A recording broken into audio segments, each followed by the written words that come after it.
Hi, I'm Luigi, part-time graphic designer and photographer, and I own this AE92 Corolla.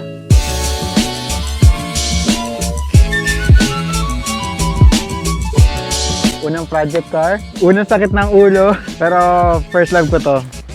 Marami nagsabi, bakit nasa akin pa, pero wala talaga akong plano ibenta to.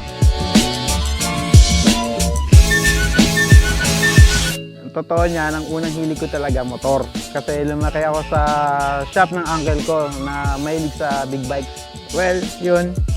Dumating yung struggle, nabenta lahat. Pero mahilig pa rin ako na, yung magbubuting-ting ba. Technically, hindi to yung first car ko. Kasi meron akong naunang kotse, small body na EE90, 2E engine.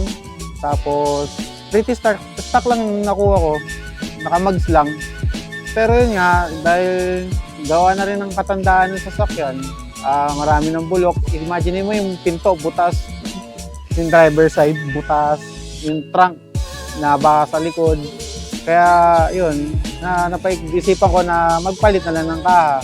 Kesa i-restore ko yung luma, mas makakatipid ako kung nagpalit ako kaha. So yun, binili ko tong pula kay Jan Yoroto. Tapos yun, lahat ng galing sa blue, nilipat dito sa pula, pati makina. Eventually yun, nagloko na rin yung makina. Bali nakatatlong engine swap pala ako. Ang una ko yung 2E, pangalawa ko yung 4AFE, and then last itong silver top na 4AGE.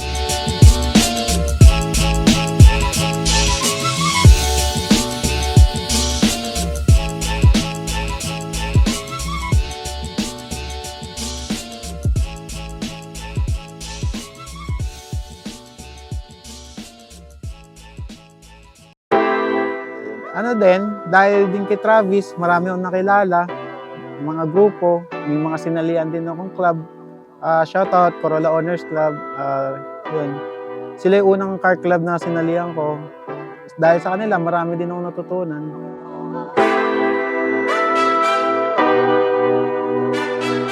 Inspiration sa build, since naman ako, idol ko initial D.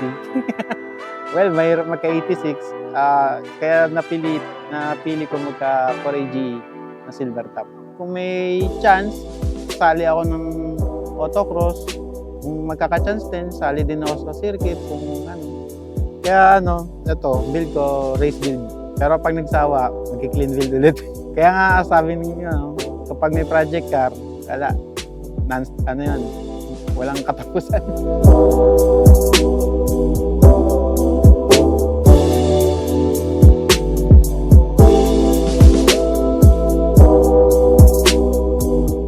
Ang advice ko sa mga gusto mag-project car, huwag niyong madaliin.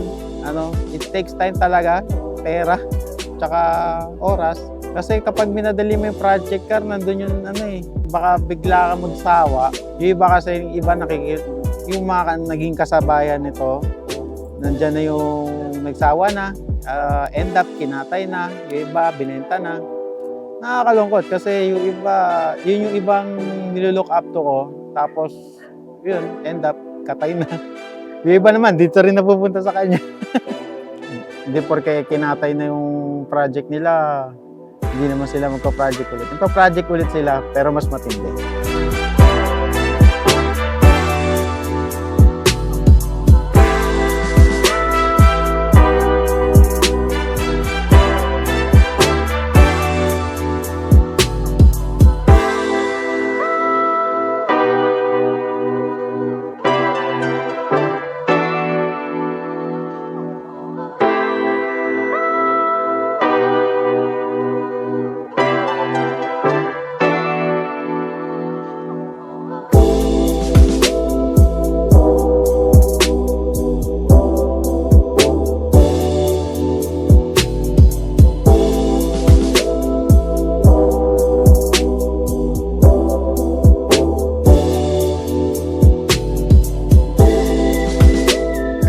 Guys, thank you for watching this video. Thank you Progressive Media for featuring me in my car, Travis. To my wife, Karen, thank you sa lahat ng pag-iintindi. Alam ko minsan nakakapikon na pero you know, mahal ka namin ni Travis. To my friends, Mads Garage, Rafi, Kuya Joseph of JD Mufflers, Kuya Shea of SB Salon. Ayun, thank you sa inyo. And guys, kung doon sa iba, sensya na kung hindi ko yung ma-shoutout. Salamat, pero salamat pa rin. And then, sa lahat ng automotive media, sa car scene media, salamat sa inyo. Mabuhay kayong lahat.